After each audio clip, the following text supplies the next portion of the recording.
Welcome to Sasi சமையல் சுவை. இன்றைக்கி நம்ம ப்ரான்ஸில் மாங்காய் முருங்கைக்காய் போட்டு ஒரு குழம்பு வைக்க போகிறோம். அதுக்கு தேவையான பொருட்கள்: ப்ரான்ஸு டீவைன் பண்ணுது, அப்புறம் முருங்கைக்காய் ஒரு 2 எடுத்துக்கோங்க, நல்லா பச்சை புளிப்பாக இருக்க மாங்காய் ஒன்று தோல் சீவிட்டு எடுத்துக்கோங்க, கட் பண்ணி வச்சுக்கோங்க, 2 பச்சை மிளகா, இஞ்சி தேவையான அளவு நல்லா பொடியாக நறுக்கிக்கோங்க, மிளகாய்த்தூள், நான் காஷ்மீரி சில்லி எடுத்திருக்கேன், அப்புறம் மஞ்சள் தூள், அப்புறம் உப்பு,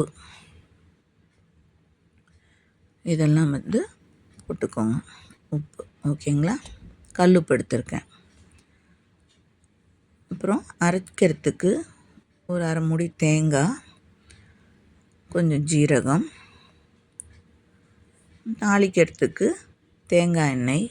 கேரளா டிஷ் எல்லாமே தேங்காய் எண்ணெயில் தான் தாளிப்போம். ஸோ அப்புறம் வெந்தயம், கடுகு,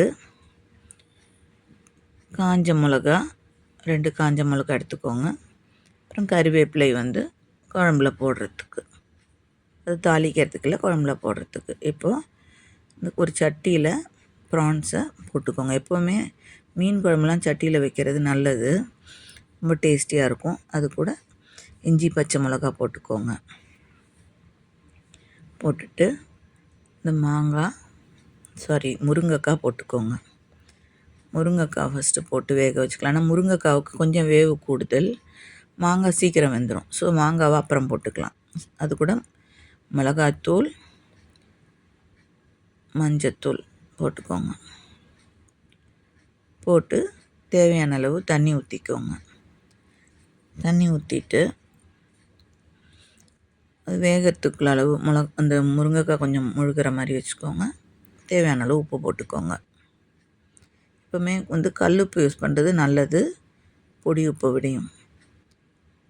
இப்போ இதை அடுப்பை பற்ற வச்சுக்கோங்க. இதை ஒரு தட்டு போட்டு மூடிடுங்க. அதுக்குள்ளார நம்ம தேங்காய் அரைச்சிட்டு வந்துடலாம். தேங்காயும் ஜீரகமும் சேர்த்து அரைச்சிட்டு வந்துடலாம். இப்போ அதுக்குள்ளார முருங்கைக்காய் வெந்திருக்கான்னு பார்க்கலாம். அதில் அந்த பச்சை கருவேப்பிலையும் நல்லா போட்டுக்கோங்க. போட்டுட்டு இது நல்லா ஒரு கிளறி விட்டுருங்க. கிளறி விட்டு மூடி வச்சுருங்க.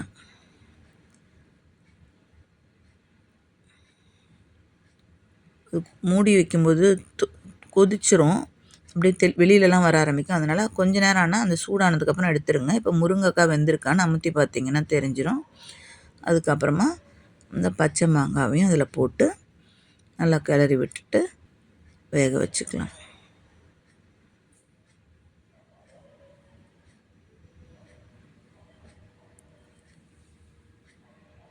மாங்காய் வேகிறதுக்கு ரொம்ப நேரம் வேணாம், சீக்கிரமே வெந்துடும். மாங்காவை இப்போ எடுத்து பார்த்தோன்னா தெரிஞ்சிடும். ஒரு கிளாஸியாக வந்துடும். ஒரு முக்கால் வந்ததுனாலே போகிறோன்னா அதுக்கப்புறம் நம்ம தேங்காய் ஊற்றுவோம். அதனால் இப்போ இந்த அரைச்சி வச்சுருக்க தேங்காவை அதில் ஊற்றிடுங்க. ஊற்றி நல்லா இந்த ஒரு கொதி வரும்போதைக்குமே ஆஃப் பண்ணிடுங்க. ஏன்னா ரொம்ப நேரம் கொதிச்சிச்சின்னா சட்டியில் இருக்க சூடில் மறுபடியும் குழம்பு கொதிச்சிக்கிட்டே இருக்கும். ஸோ எப்போவுமே சட்டியில் குழம்பு வைக்கும்போது கொஞ்சம் முன்னாடியாகவே ஆஃப் பண்ணிடணும். ஆஃப் பண்ணிவிட்டு உப்பு தேவையாக இருக்கான்னு பார்த்து போட்டுக்கோங்க.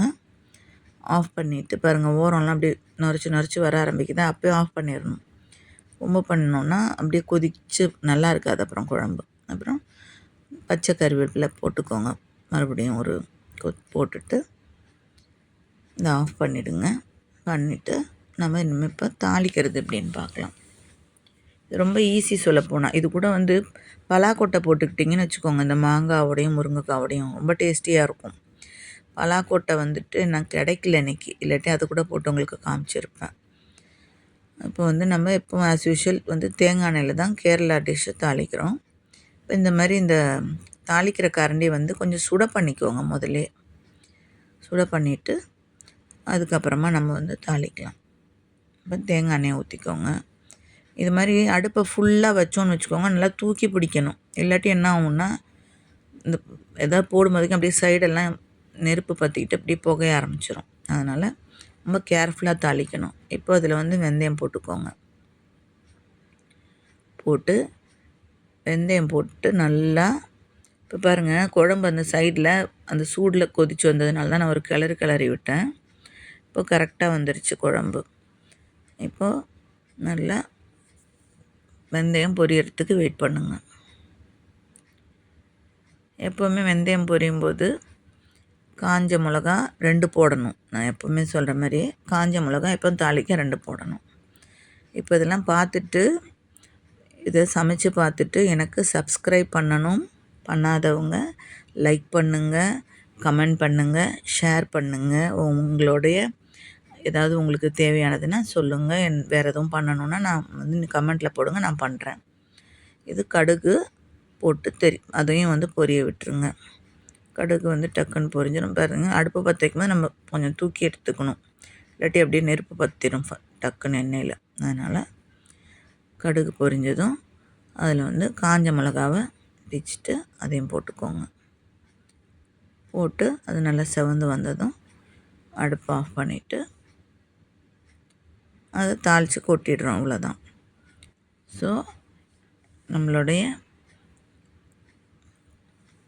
ப்ரான்ஸ் போட்டு, ப்ரான்ஸுக்கு தமிழில் எறா சொல்லுவோம், தஞ்சாவூர் பக்கம்லாம் ராட்டுன்னு சொல்லுவோம்.